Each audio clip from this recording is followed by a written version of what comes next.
ضلع خیبر کے علاقے لنڈی کوتل میں لڑکیوں کا پہلا سائیکلنگ کیمپ کیا لگا۔ جماعت اسلامی نے اسے قبائلی روایات کے منافی قرار دیتے ہوئے احتجاج کیا اور منتظمین پر اسلام خطرے میں ڈالنے کا الزام عائد کر دیا۔ امریکی تنظیم گلوبل سپورٹس مینٹورنگ کی مدد سے پاکستانی سائیکلسٹ سمر خان اور سماجی کارکن جمائمہ آفریدی نے تحصیل لنڈی کوتل میں اس سائیکلنگ کیمپ کا اہتمام کیا تھا، جس میں 15 لڑکیوں نے شرکت کی۔ منتظمین کے مطابق نوجوان خواتین کی حوصلہ افزائی کے لیے منعقد کیے گئے اس کیمپ میں شامل ہونے والی تمام لڑکیوں کے والدین سے اجازت لی گئی تھی اور بعض والدین تو اس میں شامل بھی ہوئے تھے۔ سائیکلسٹ سمر خان نے سوشل میڈیا پر بتایا کہ بعض خواتین نے حجاب اور مقامی لباس میں سائیکلنگ کی، مگر کچھ لوگوں کو اس میں بھی بے حیائی نظر آئی ہے۔ اس سائیکلنگ کیمپ کے انعقاد کے فوری بعد جماعت اسلامی نے لنڈی کوتل میں ایک احتجاجی مظاہرہ کیا، جس میں درجنوں کارکنوں نے شرکت کی۔ اس دوران پلے کارڈز پر نعرے لکھے تھے کہ سائیکلنگ کی آڑ میں فحاشی اور عریانی نامنظور اور ہمیں پانی اور بجلی چاہیے، سائیکل نہیں۔ احتجاجی مظاہرے کے شرکاء اور مقامی رہنماؤں نے سائیکلنگ کیمپ کے انعقاد کو قبائلی اور اسلامی روایات کے خلاف قرار دیا۔ ان کا دعویٰ تھا کہ خواتین کی سائیکلنگ کے نام پر علاقے میں بے حیائی پھیلائی جا رہی ہے۔ لنڈی کوتل میں جماعت اسلامی کے رہنما مراد حسین نے بتایا ہے کہ یہ احتجاج فحاشی کی روک تھام اور عمران آفریدی کی رہائی کے لیے کیا گیا۔ مقامی میڈیا سے بات کرتے ہوئے انہوں نے اسے مغربی NGOs کا ایجنڈا قرار دیا۔ BBC کی ایک رپورٹ کے مطابق جہاں ایک طرف لوگ خواتین کی سائیکلنگ کی حمایت کر رہے ہیں، وہیں دوسری طرف دقیانوسیت کا شکار جماعت اسلامی پر بھی تنقید کی جا رہی ہے۔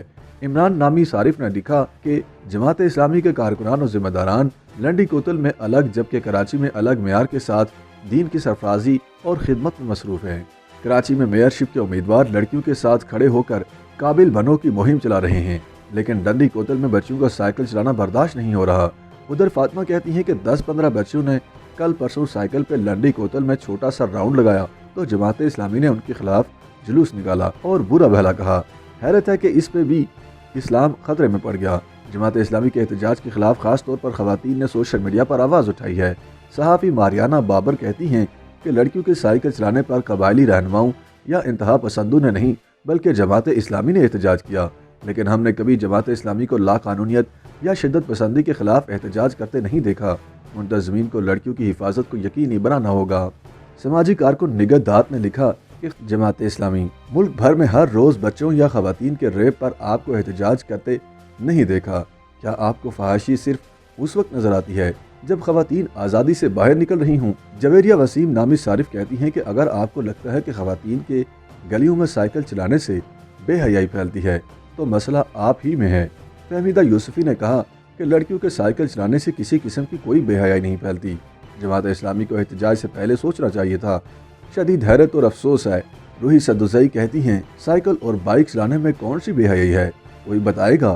بے حیائی یہ ہے کہ وہ مڈل کلاس عورتیں جن کے پاس اپنی گاڑی نہیں، وہ لوکل ویگنوں پر ہزار گندے مردوں کی گندی حرکتوں اور گندی نظروں کا نشانہ بنتی ہیں۔ اپنی سواری چاہے سائیکل ہی کیوں نہ ہو، اس میں کوئی بے حیائی نہیں۔ عورت کو طاقتور اور بااختیار ہوتا دیکھ کر بہت سارے لوگوں کے بزنس بند ہو جانے کا خطرہ لاحق ہو جاتا ہے، اس لیے بے حیائی صرف عورت سے جوڑ دیتے ہیں۔